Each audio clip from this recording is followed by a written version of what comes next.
session is about art in the digital era. Laurent Gaveau is the head of the Google Arts and Culture Laboratory in Paris. At the lab, Google is working with artists, designers, and experts to craft new bridges between arts and technology. It's a hub for experimentation where a lot of innovation goes along and also helps to bring the art and heritage of India and the entire world to a global platform. And joining Laurent is another very talented artist from Mumbai, Dhruvi Acharya.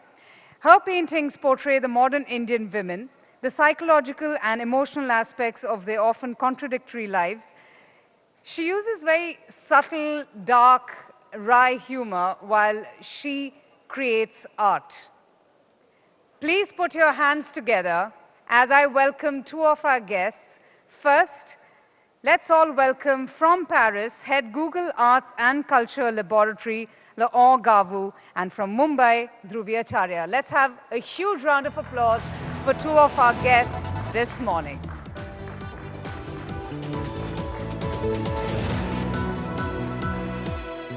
Good morning, everybody. It's an honor for me to be here.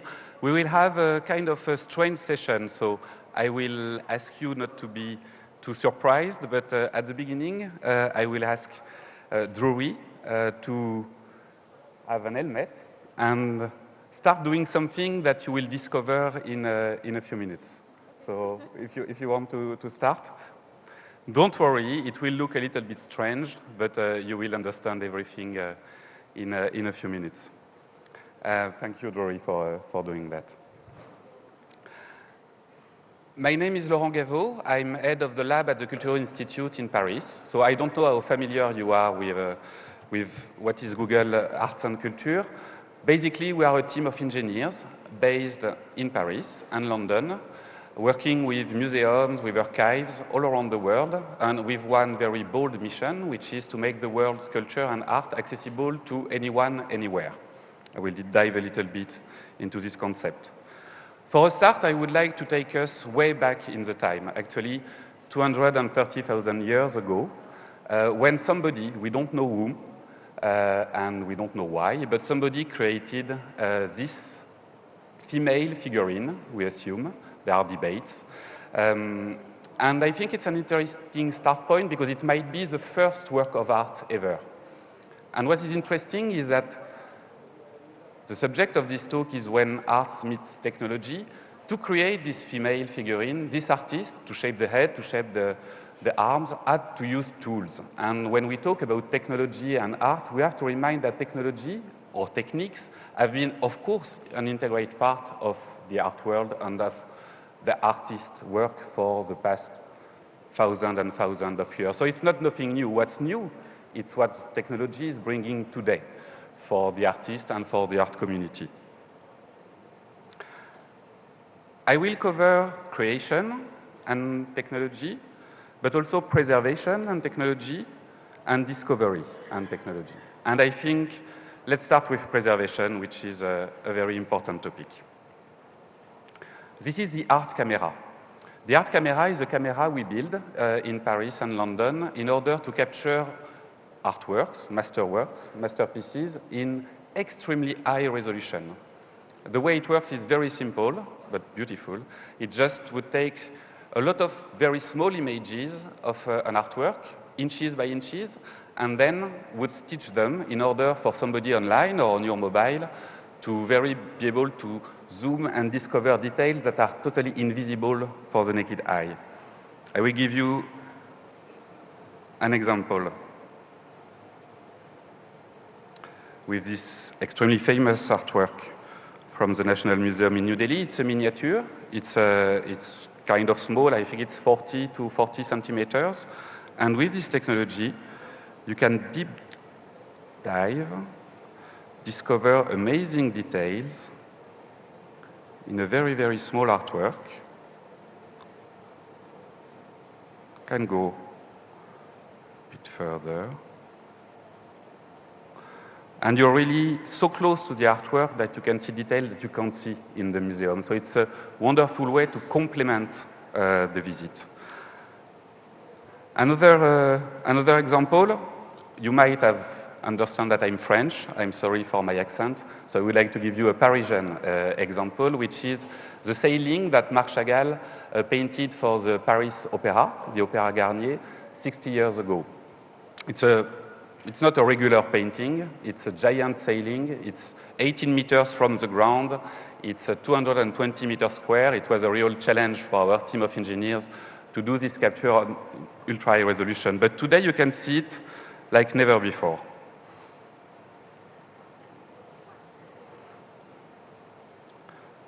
I will just very quickly bring you 80 meters from the ground.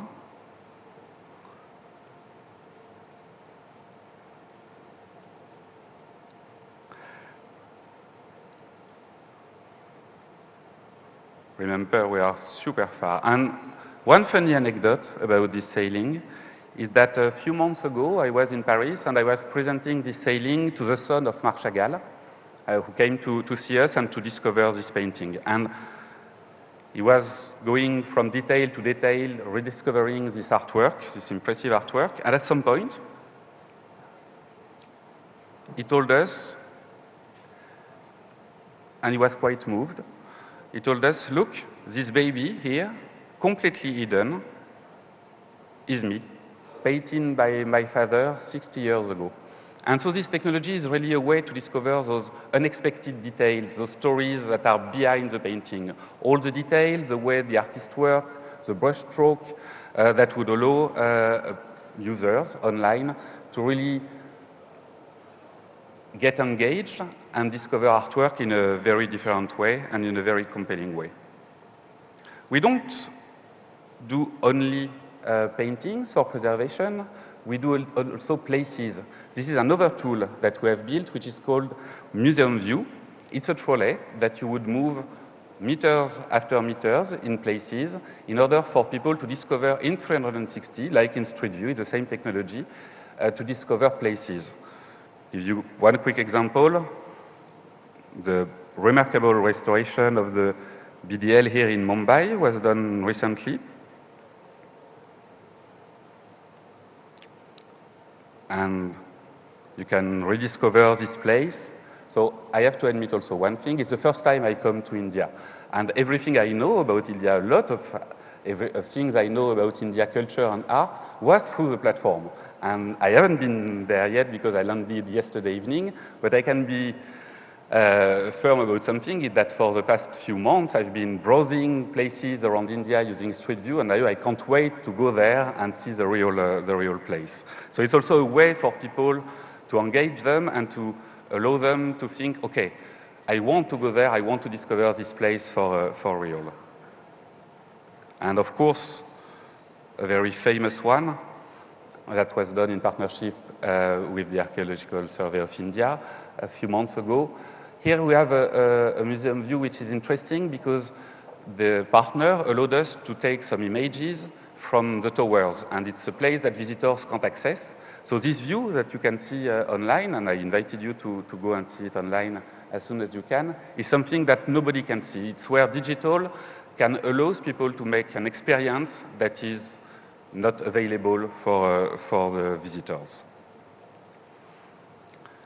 It's, of course, very important to acquire this type of content, put them online, do some virtual tours, have museums and partners all around the world to publish their collection and tell their story. But the most important is when people find them. And that's why we've built an app that I invite you to download. And I have a quick video to show you how it looks like.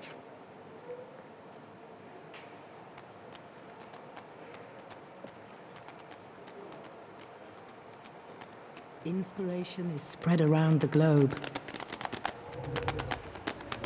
across space and time, in the places we love, and with the people of our past.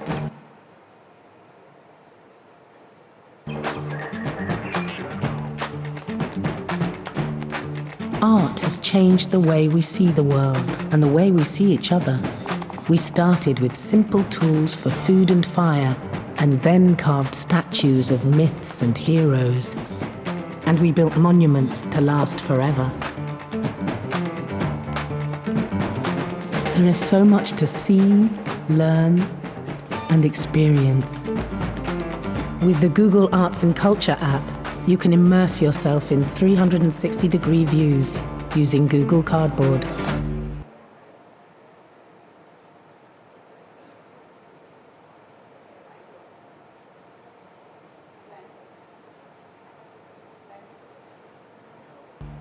Or zoom in to reveal the secrets of a masterpiece.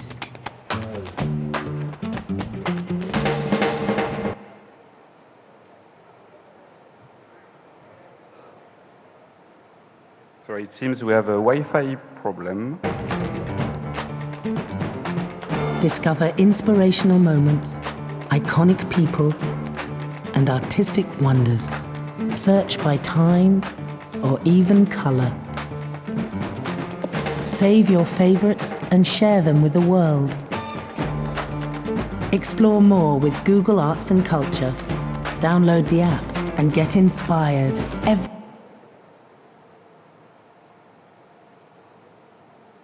day.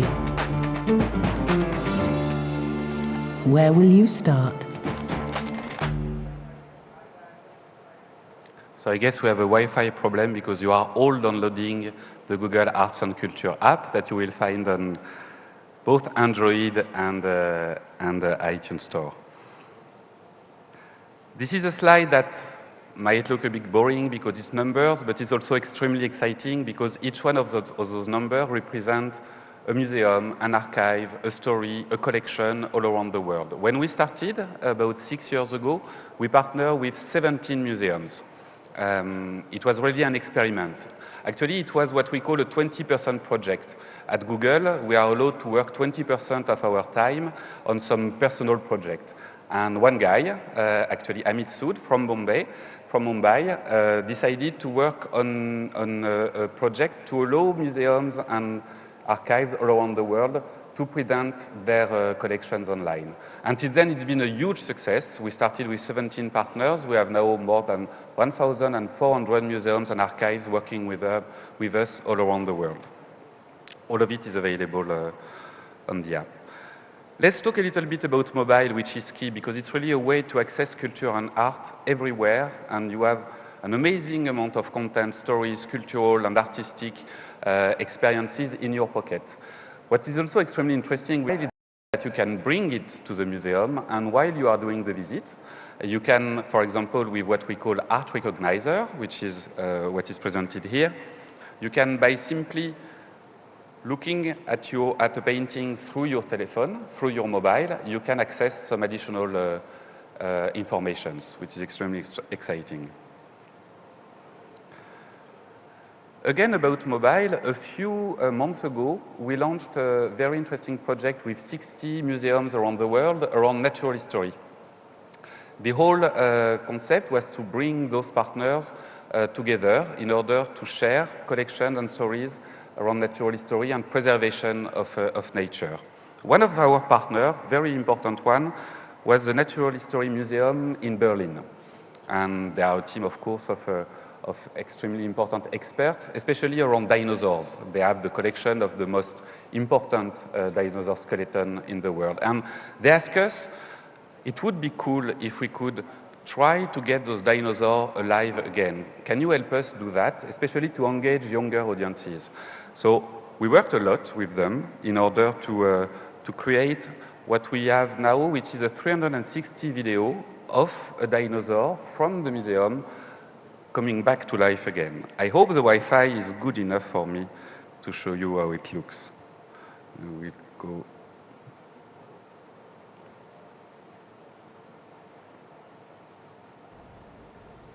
It would have dwarfed even the largest animals that live on land today.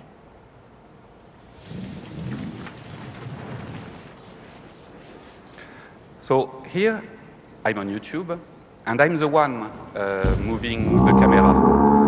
It's a pure 360 video. To maintain its huge size, It ate all day, every day. Look at the head. Always on the lookout for its next meal.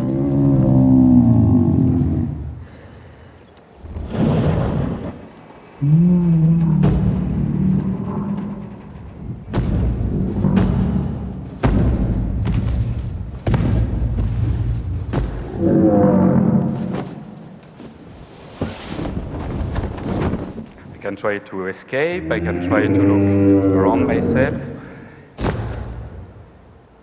It's been an extremely compelling experience, but we wanted to go further, and for that, we used a very specific tool, which is called Cardboard. This guy is Damien, he's part of my team in Paris, and one day he was thinking 360 videos or images like Street View or Museum View are extremely interesting, but what if we could put people in the middle of the movie? Have them completely immersed into a cultural and artistic experience. So he thought also, virtual reality is interesting, but it's kind of expensive.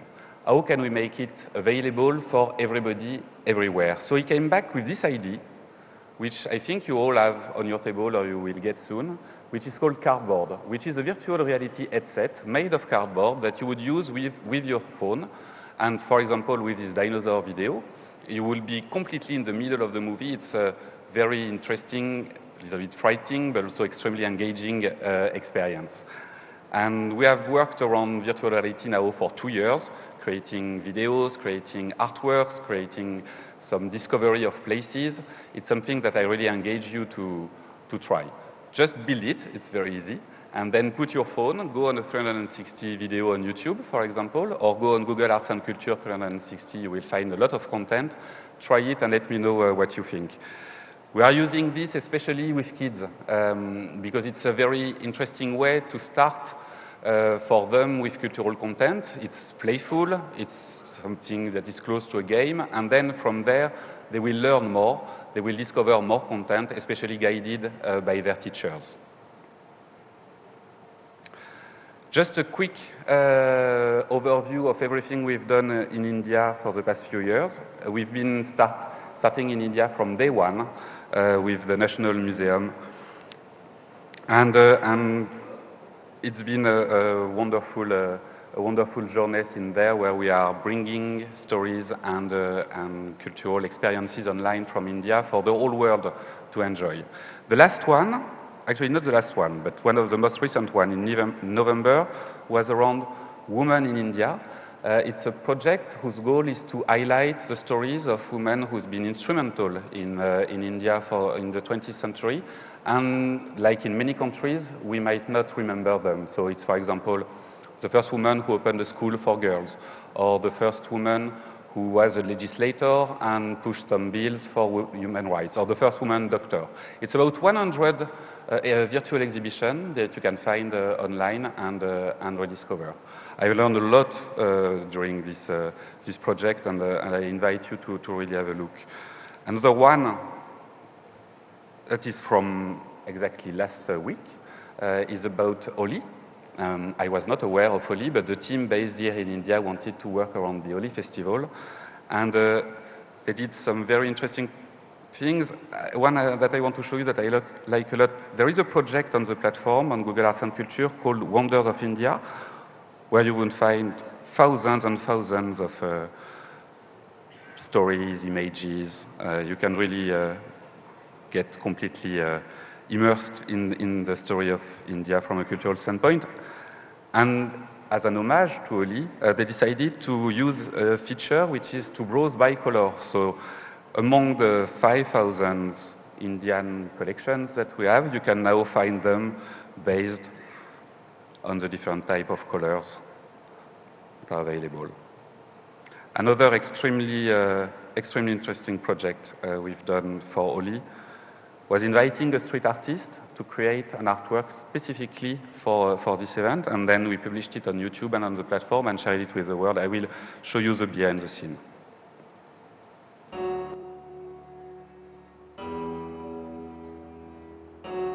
My name is Hanif Qureshi. I'm an artist, designer, working with type and typography in different medium and scale. I think my inspiration comes from street, and like that's the medium which inspires me the most. Everything happens on street in India. People are living on street, people are selling on street, people are eating on street. I think street art has a very different meaning compared to what street art means to the rest of the world.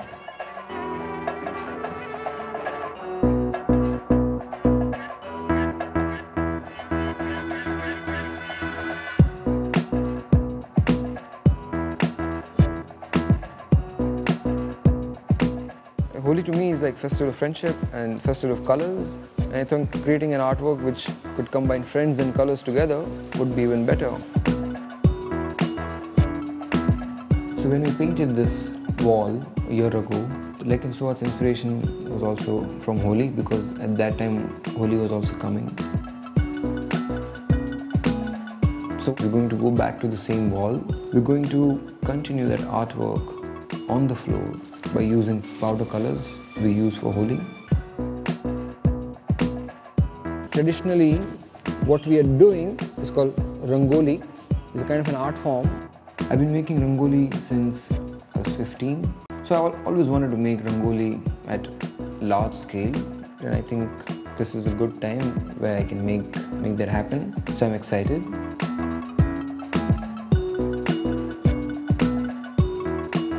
We are here in Lodi Colony.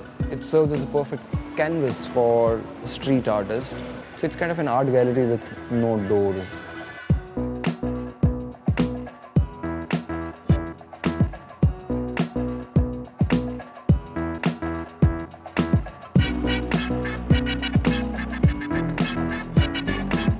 So throughout the day, we will just have fun with colors, spreading on the ground, and in the end, we will finish it with a message.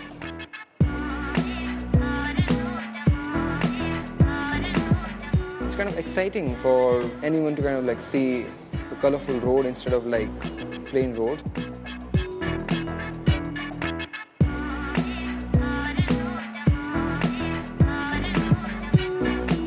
It's more of a playground than an artwork, where people can come, play, be part of it, and by default they become part of artwork.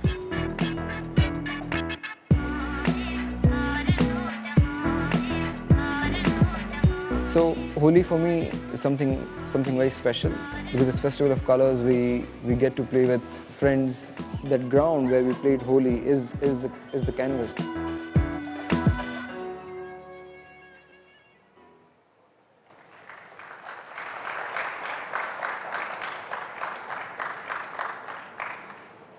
I love this project because I think it touches all the 3 points that I wanted to address today. Of course, preservation, because street art is by nature an art that will disappear, that is extremely ephemeral.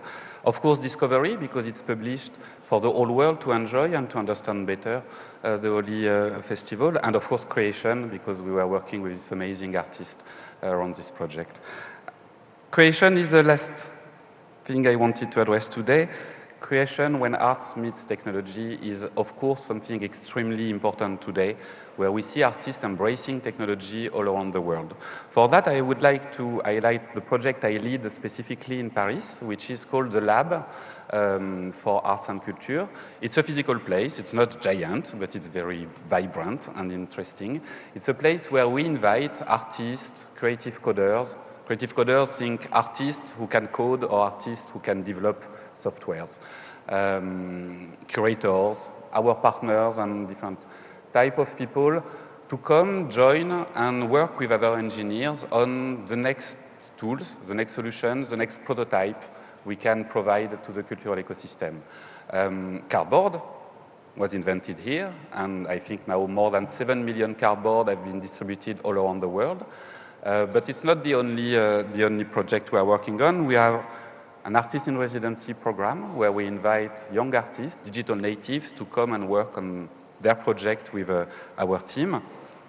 And we have a specific project around machine learning and art. So machine learning is kind of a buzzword. Everybody's using it right now. Our goal here is to think how machine learning can be a tool for curators, how machine learning can be a tool for artists.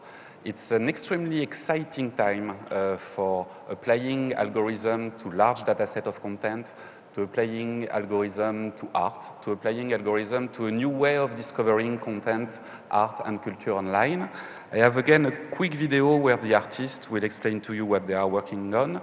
And if you want to know more and if you want to do the experience, go on Google Arts and Culture Experiments, where you will find everything we publish. It's both research and some very compelling and fun experiences.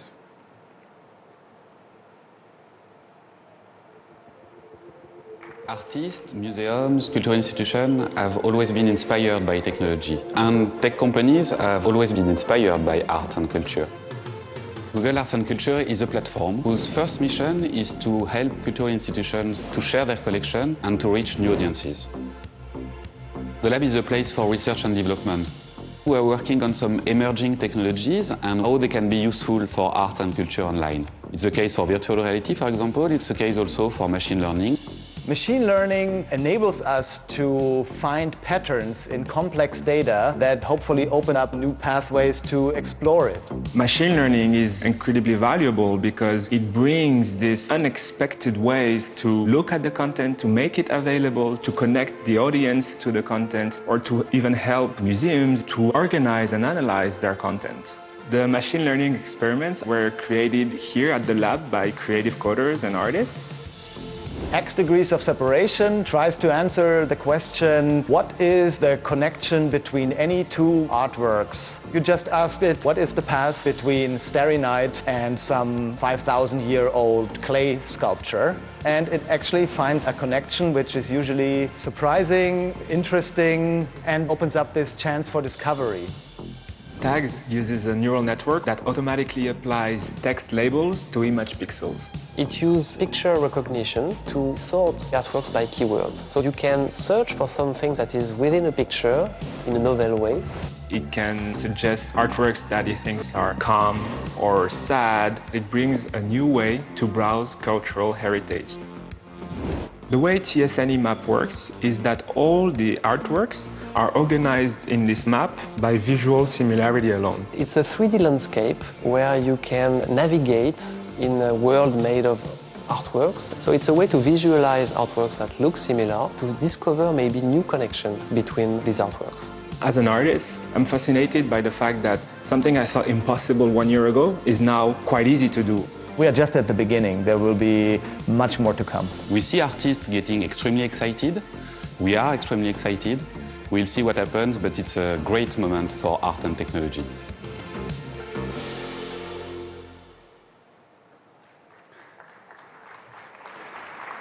So as Mario says, it's really the beginning. We are kind of exploring this road, but it's already extremely compelling, and I invite you to test it and come and discuss with me if you have new ideas on how we can apply the latest technology to art and to art and culture. I think it's now time for us to discuss the latest one that I wanted to show you today, and for that I will ask Dhruvi maybe to join me. You will understand what she was doing for all this time. A quick word about what Dhruvi has been doing. She's been creating in Teal Brush, and you can switch to the other screen.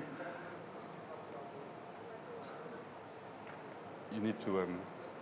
Come with me. Do you have a mic? Or?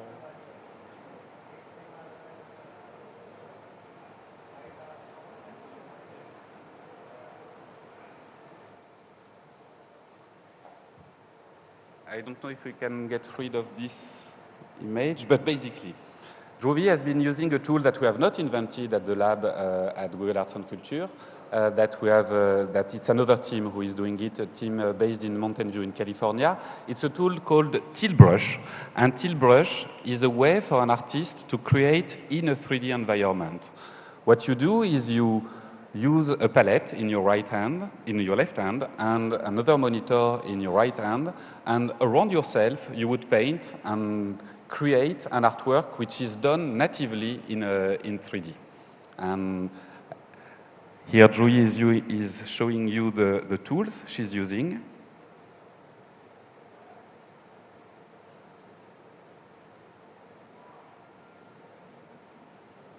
It's an artwork that Dhruvi started 20 minutes ago.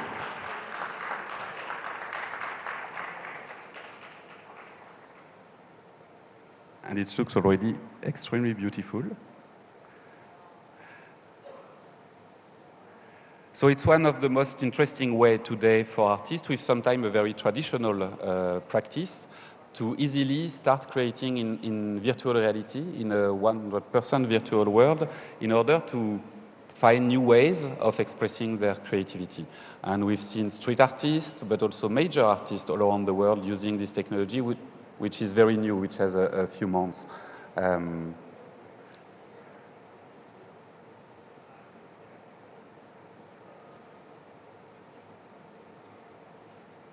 Thank you. Thank you very much, Dhruvi, for that.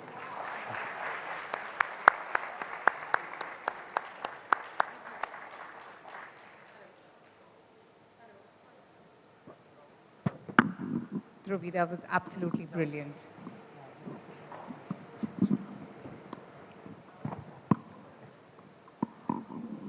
So clearly we saw, the beautiful art displayed. Laurent, I wanted to ask you, you said that this is the beginning of a very exciting journey ahead, and you're still experimenting, innovating. But how do you see engineers, technicians working with artists in the coming years? It's a very good question. Can you hear me? Yeah. It's a very good question. We see two things happening right now. First, engineers working very closely with artists. At the lab, we do that every day, but all around the world, we see artists going to engineers, explaining their project, and engineers getting extremely excited about their project and really collaborating as co-creators.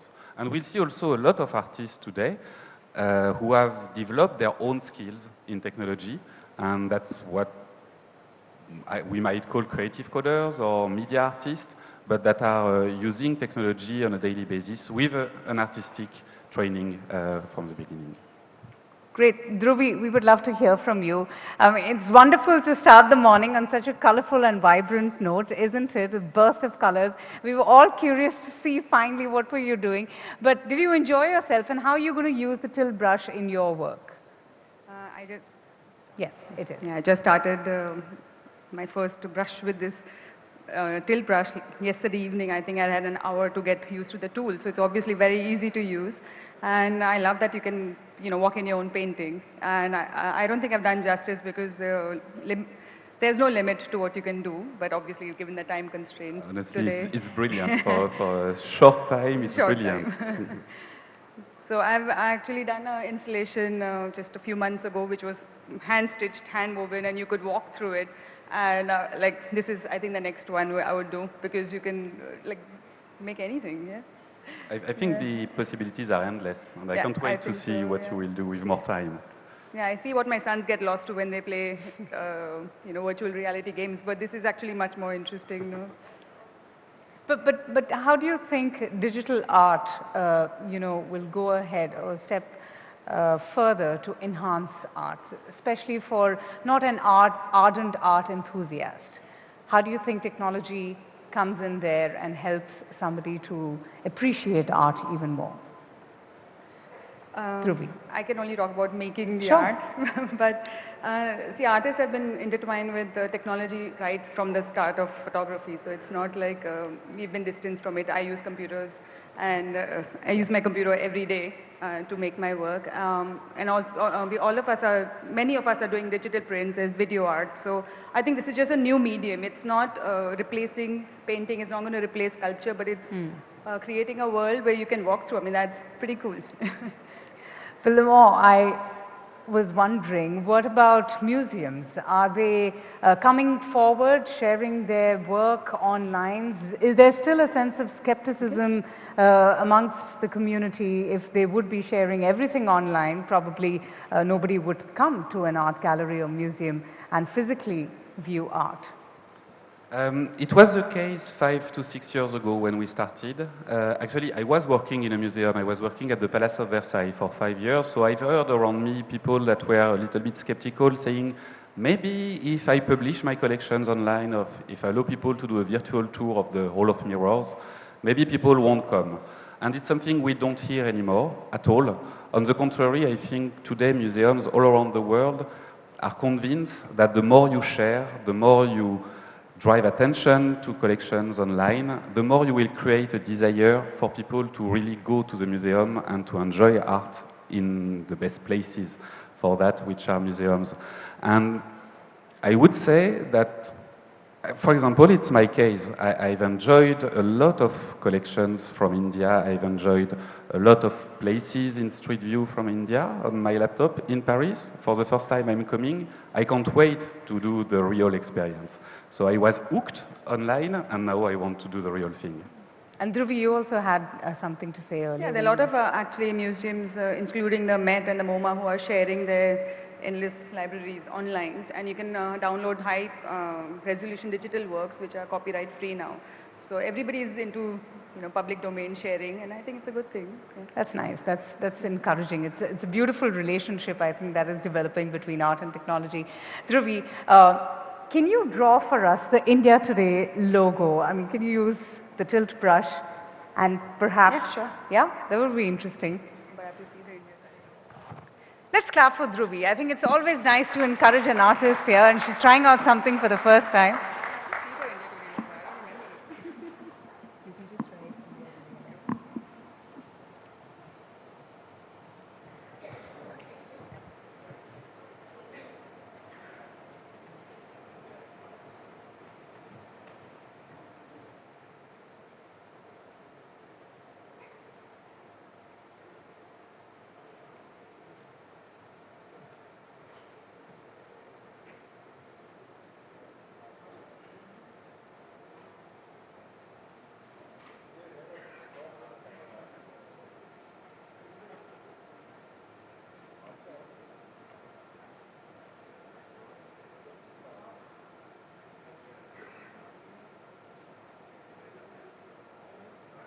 No, I was just wondering, while Dhruvi makes the India Today Conclave logo, how easy is it to get the tilt brush?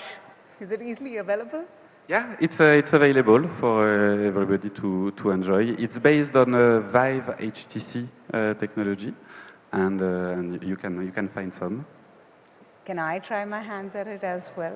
I mean, what kind of training does one need to have? So it's really strange, because a lot of people who... let's give a round of applause.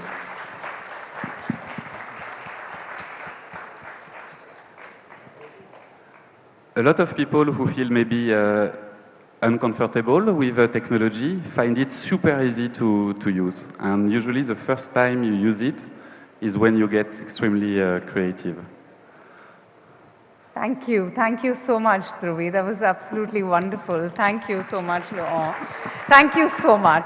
Thank you to both of you. I would like to invite on stage Mr. Puneet Anand. He's the Group Head, Marketing for Hyundai. We have a small token of thanks for both of you for your time. And we really appreciate, Dhruvi, for all the work you did since the morning. Please, come on.